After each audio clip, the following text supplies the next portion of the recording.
기도하겠습니다.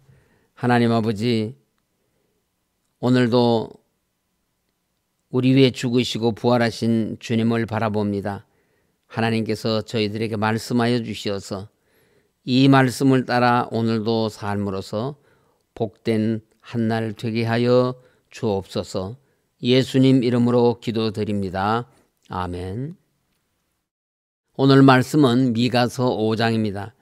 어제 살펴본 미가서 4장에서는 하나님의 백성 이스라엘이 포로로 잡혀가 큰 고통을 당할 것을 경고하시며 하나님께서 택하신 그의 백성을 포로된 나라에서 돌아오게 하실 것이며 이스라엘을 다시 회복하실 것을 미가 선지자를 통해 예언하셨습니다. 오늘 본문 미가서 5장에서는 여기에서 한 걸음 더 나아가서 끝날에 메시아 왕국을 세우실 한 위대한 왕이 나타나 구원 사역을 행하실 것과 그 메시아 왕국에서 선민이 만민 중에서 영광을 얻게 되고 하나님께서 선민을 정화하시며 심판하실 것이 예언되고 있습니다. 5장은 그 내용상 크게 두 부분으로 나누어집니다. 먼저 1절부터 9절에서는 대적에게서 수치와 고난을 당하고 있는 선민 이스라엘을 구원하시기 위해 메시아 곧 성자 예수 그리스도께서 성육신하여 탄생하실 것과 예수님이 선민의 대적 곧 아수르로 상징되는 이 세상의 악한 세력들을 쳐서 승리함으로써 선민에게 영원한 구원과 승리를 가져다 주실 것을 예언하고 있습니다. 10절부터 15절은 메시아가 그 나라의 영원한 평화와 거룩을 위해 모든 전쟁 무기를 폐기하고 각종 우상들을 제거하시며 하나님께 순종하지 않는 나라들을 징벌하실 것에 대한 예언입니다. 이 시간에는 1절에서 9절까지의 말씀을 중심으로 말씀을 나누도록 하겠습니다. 하나님의 임재가 느껴지지 않고 역사에서 하나님께서 개입하신 흔적을 전혀 느낄 수 없는 암울하고 캄캄한 상황을 가리켜 나와 너의 저자 마틴 부버는 하나님의 일식 현상이라고 하였습니다. 우리는 살면서 그러한 현상을 느낄 때가 있습니다. 이스라엘 백성들은 영적으로도 역사적으로도 캄캄한 밤을 살고 있었습니다. 나라는 멸망하고 생명보다도 더 존귀하게 여겼던 예루살렘 성과 성전은 대적에게 함락되어 파괴되었습니다. 이스라엘 백성은 긴 어두운 터널을 지나게 되었으며 수치와 고통의 길고도 깊은 어두움을 경험하였습니다. 돌아보면 어디에서도 소망도 꿈도 생명력도 찾아볼 수 없는 고난과 회환의 시간들이었습니다. 선민으로 택하여진 그들은 하나님을 믿고 의지하는 대신 세상에 힘있는 이방 나라를 의지하였으며 하나님의 자리에 가증한 이방의 우상을 두고 하나님을 배역하며 불순종하는 죄악을 범했습니다. 11절을 보게 되면 하나님께서 내 땅의 성읍들을 멸하며 내 모든 견고한 성을 무너뜨릴 것이라고 하셨습니다. 그들이 눈에 보이지 않는 하나님을 신뢰하기보다는 성읍과 성이 상징하는 바 눈에 보이는 세상의 권세와 힘을 의지하는 것이 그릇된 것임을 지적하시고 이스라엘의 이러한 불신앙적인 태도를 제거할 것이라고 하셨습니다. 이스라엘의 아수르나 바벨론 같은 이방 나라에 수없이 짓밟히고 고난을 당한 이유가 그들이 하나님 아닌 다른 대상을 더 의지하였기 때문이라는 것입니다. 그래서 하나님은 이방 민족을 사용하여 예루살렘 성을 모두 불태우고 그들로 멸망당하는 치욕적인 고통을 겪게 해서라도 택한 백성이 의지할 유일한 대상은 오직 하나님 한 분이시며 인생의 생사화복과 민족과 나라의 흥망성쇠와 온 우주 만물을 다스리시는 주권자는 한 분 하나님이심을 알리시기를 원하셨습니다. 이제 택한 백성들은 대적의 포로가 되어 낯선 이방의 거친 산하를 떠돌면서 수욕과 환란의 시간을 보내게 될 것입니다. 그들은 노예와 같이 얽매여 살게 될 것이고 그 어느 곳에서도 소망을 가질 수 없었으며 깊은 절망 가운데서 벗어날 수 없는 상황이었습니다. 택한 백성 이스라엘이 이러한 어둠 속에 있을 때 한 줄기 빛처럼 메시아 탄생의 소식이 들려왔습니다. 하나님은 미가 선지자를 통해서 이 생명의 기쁜 노래가 베들레헴으로부터 들려올 것이라고 말씀하셨습니다. 2절 말씀입니다. 베들레헴 에브라다야 너는 유다 족속 중에 작을지라도 이스라엘을 다스릴 자가 내게로 나올 것이라. 그의 근본은 상고의 영원에 있느니라. 여기에서 근본은 기원을 의미하고 상고에는 만세 전이라는 뜻입니다. 또 영원에는 영원 전부터라는 뜻입니다.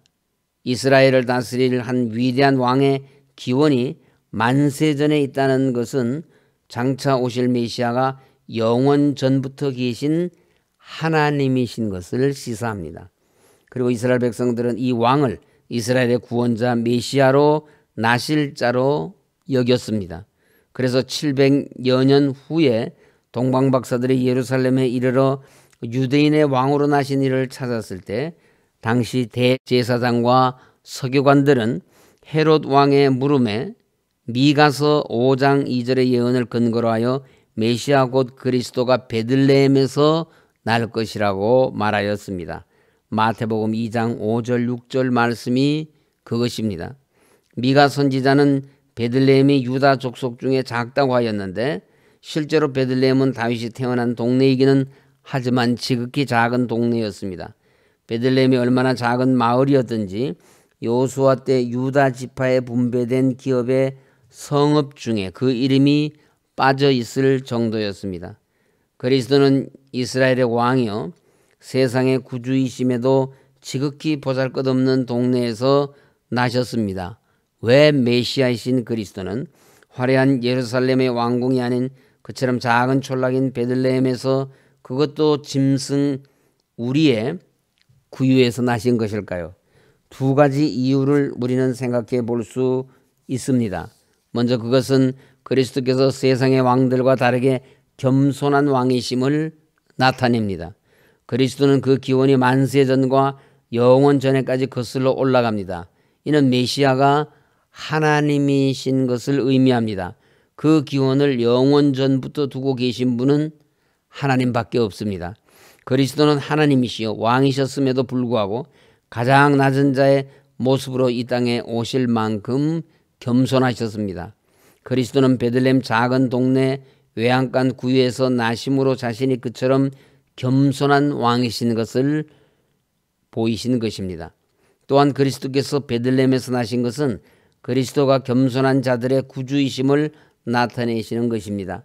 그리스도께서 참 사람으로 오셔서 친히 스스로를 낮추심으로써 하나님 앞에서 사람이 어떠한 자세를 취해야 할지를 모범으로 보여주셨습니다. 하나님은 그처럼 자신을 낮추는 자들을 구원하십니다. 그리스도는 겸손한 왕이시며 겸손한 자의 구주가 되십니다. 그렇기 때문에 하나님 앞에서의 겸손은 그리스도를 본받아 살아야 할 그리스도의 삶의 출발점이며 종착점이라 할 수 있습니다. 3절을 보면은 그러므로 여인이 해산하기까지 그들을 붙여두시겠고 그 후에는 그의 형제 가운데 남은 자가 이스라엘 자손에게로 돌아오리니라고 하였습니다. 여기서 붙여둔다는 것은 그냥 방치해 둔다는 뜻으로 이스라엘 백성들을 고난 가운데 그대로 방치해 둔다는 말입니다. 이는 이스라엘이 아수르와 바벨론에 멸망당한 이후 이방 나라의 압제 속에서 고통당하게 될 것을 의미합니다. 하나님께서는 미가 선지자를 통해 이러한 방치가 여인이 해산하기까지 지속될 것이라고 말씀하고 있습니다. 여기 여인은 자기 백성을 죄에서 구원하시기 위해 하나님께서 보내실 메시아 곧 그리스도를 잉태할 여인 동정녀 마리아입니다. 이처럼 온 이스라엘의 고난은 그리스도가 나시기까지 무려 700년 이상 계속되었고 그들은 줄곧 이방 나라의 압제 속에 방치되었던 것입니다. 하나님께서 이렇게 이스라엘 백성들이 700년 이상 고통당하도록 방치하신 이유가 무엇이겠습니까? 그것은 이스라엘 백성 중 남은 자들이 하나님께로 돌아오기까지 그 기간이 필요했기 때문입니다. 이스라엘 백성의 죄악은 그 죄악의 뿌리가 깊어 그들의 타락의 뿌리는 단기간에 제거될 것이 아니었으며 무려 700년이라는 오랜 기간이 요구되었던 것입니다. 본문 3절에서 미가 선지자는 그 후에는 그의 형제 가운데 남은 자가 이스라엘 자손에게로 돌아오리니라고 하였습니다. 남은 자가 돌아온다는 것은 이스라엘의 회복을 가리키는 표현입니다. 결국 하나님께서는 선한 목적, 즉 하나님 백성의 온전한 회복을 위해 징계를 내리셨고 그 징계가 다하였을 때 하나님의 백성들에게 온전한 회복의 은혜를 베푸시는 것입니다. 이것은 하나님께서 성도들에게 허락하시는 고난이나 고통의 목적이 무엇인지 잘 보여주고 있습니다. 하나님께서 하나님의 백성인 성도에게 고통을 허락하시는 것은 그들의 죄에 대한 징벌로 고난과 시련을 주시기도 하지만 궁극적으로는 그들의 유익을 위해 그렇게 하십니다. 이와 같이 하나님은 그 백성에게 고난과 고통을 허락하실지라도 분명한 목적을 가지고 계시기 때문에 결코 그들을 멸하거나 망하게 버려두시지 않습니다. 그 정하신 고난의 기한이 끝났다면 또 그 징계 가운데서 빨리 돌이켜 회개할 때에는 지체하지 않으시고 택하신 백성들에게 회복의 은총을 베푸십니다. 그렇기 때문에 우리는 하나님께서 허락하시는 징계로 고통을 당할 때 그 고통만 보며 좌절해서는 안 됩니다. 우리는 그 고통과 고난을 허락하신 하나님의 뜻이 무엇인지 알으며 그 고난의 끝에 오게 될 갑절의 은혜를 믿음의 눈으로 바라보며 현재의 고통을 인내하고 이겨나가야 합니다. 4절은 메시아이신 그리스도가 여호와의 능력과 그의 하나님 여호와의 이름의 위엄을 의지하고 서서 목축할 것이라고 하였습니다. 이는 그리스도의 통치 방법을 말씀한 것입니다. 목축한다는 것은 목자가 양떼를 먹인다는 의미이기 때문에 서서 목축한다는 것은 자기 양떼를 돌보고 사나운 짐승으로부터 지키는 목자의 신실함과 함께 인내와 온유함으로 돌보시고 섬기시는 그리스도의 모습을 나타낸 것입니다. 그리스도는 여호와의 능력과 그의 하나님 여호와의 이름을 의지하여 통치하십니다. 그렇기 때문에 그리스도의 통치는 세상 통치자들과는 다르게 평강을 가져다 줍니다. 5절에서 이 사람은 평강이 될 것이라고 하였습니다. 이 사람은 두말할 나위 없이 베들레헴에서 나서 이스라엘을 다스릴 왕이신 메시아 그리스도이십니다. 그리스도가 우리의 평강이 되시는 것은 그분 자신이 완전한 평강이시며 평강의 왕으로서 그분에게서 평강이 나오기 때문입니다. 그러므로 그리스도를 왕으로 모시는 자에게는 평강이 있습니다. 평강의 왕이신 그리스도는 죄로 인해 하나님과 이웃과 갈리고 나뉘고 찢긴 우리 죄인의 평강이 되십니다. 예수님을 모신 사람, 가정, 교회, 나라에는 평강이 있습니다. 예수 그리스도를 통해 하나님과 화평을 이루어 평강을 누릴 수 있으며 그리스도의 영이신 성령으로 말미암아 이웃과도 주 안에서 하나됨과 화평을 누릴 수 있습니다. 그러므로 주님이 주시는 평강을 알지 못하고 분열과 갈등, 불안과 두려움 속에 사는 사람들에게 우리 죄인의 평강에 되시는 그리스도를 전하여 그들도 하나님과 더불어 평강을 누리고 평화를 누리는 삶을 살도록 인도해야 합니다. 7절에서 9절은 끝날 세상 종말에는 야곱의 남은 자들, 즉 영적 이스라엘에 마치 여호와께로부터 내리는 이슬과 단비와도 같이 많은 사람들의 생명을 소생케 할 것과 사자와 같이 강성하여져서 모든 대적들을 물리치고 최후 승리를 거둘 것을 예언하고 있습니다. 말씀을 마치겠습니다. 미가서 5장 1절부터 9절 말씀은 메시아의 탄생과 구원 사역에 대한 예언입니다. 오늘 말씀은 우리에게 다음 세 가지 중요한 사실을 알게 합니다. 첫째, 메시아가 오시기 이전 하나님의 백성들은 세상 악한 세력에 의해 고통받고 있었습니다.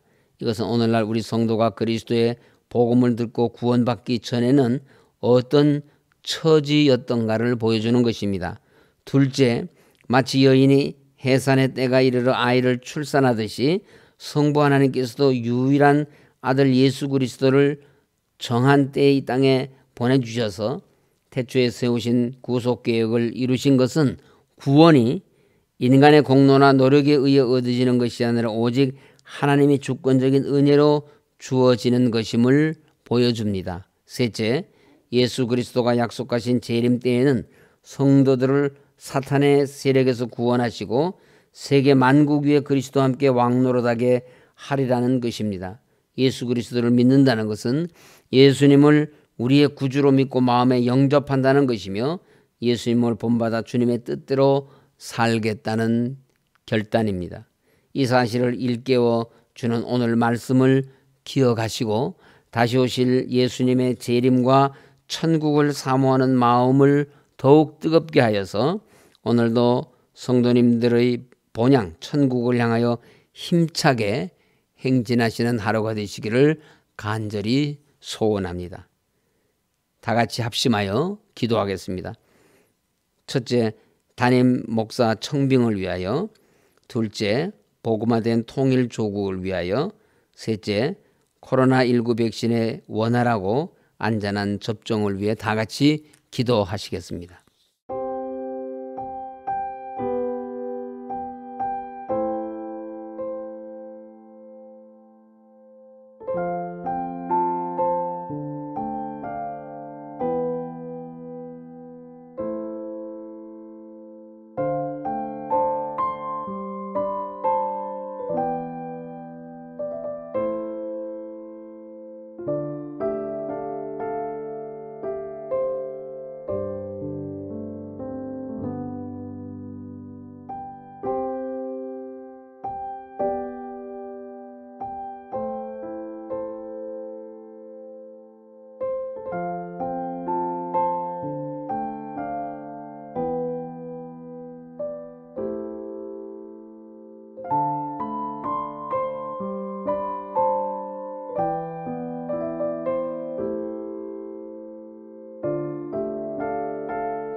하나님 아버지 감사합니다.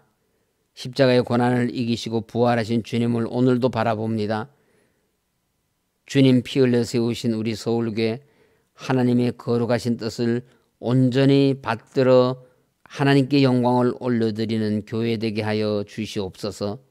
이 교회를 하나님의 뜻을 따라 받들어 섬기실 담임 목사님을 하나님께서 친히 찾아 보내주시어서 이 교회를 하나님의 말씀 중심으로 오직 하나님 중심으로 교회 중심으로 든든하게 세워주시옵소서.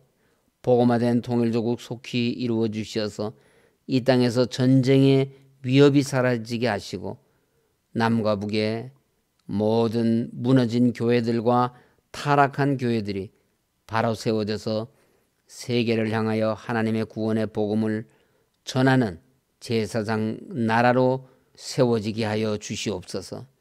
코로나19 백신이 원활하게 그리고 안전하게 보급되게 하시고 코로나19가 속히 소멸되어서 우리 온 국민들이 안전한 일상으로 돌아갈 수 있도록 하나님 인도하여 주시옵소서. 원로 목사님 건강 지켜주시고 하나님 맡겨주신 사역 잘 감당하실 수 있도록 새 힘을 더하여 주시옵소서. 홍순 목사 어머니 수술 후 온전한 회복이 되기까지 우리 하나님께서 지켜주시옵소서. 수술을 준비하고 있는 성도들 또 수술 후 회복을 기다리고 있는 성도들 하나님 함께해 주시고 하나님 은혜를 베풀어 주셔서 속히 강건케 하여 주시옵소서. 하나님의 도우심을 구하며 기도하는 우리 모든 성도들의 간구를 들으시고 오늘도 우리 하나님 응답하여 주시옵소서. 예수님 이름으로 기도드립니다. 아멘. 하늘에 계신 우리 아버지, 아버지의 이름을 거룩하게 하시며 아버지의 나라가 오게 하시며 아버지의 뜻이 하늘에서와 같이 땅에서도 이루어지게 하소서. 오늘 우리에게 일용할 양식을 주옵시고 우리가 우리에게 잘못한 사람을 용서하여 준 것 같이 우리 죄를 용서하여 주시고 우리를 시험에 빠지지 않게 하시고 악에서 구하소서. 나라와 권능과 영광이 영원히 아버지의 것입니다. 아멘. 오늘도 교회와 나라와 민족을 위해서 기도해 주신 여러분께 진심으로 감사드립니다.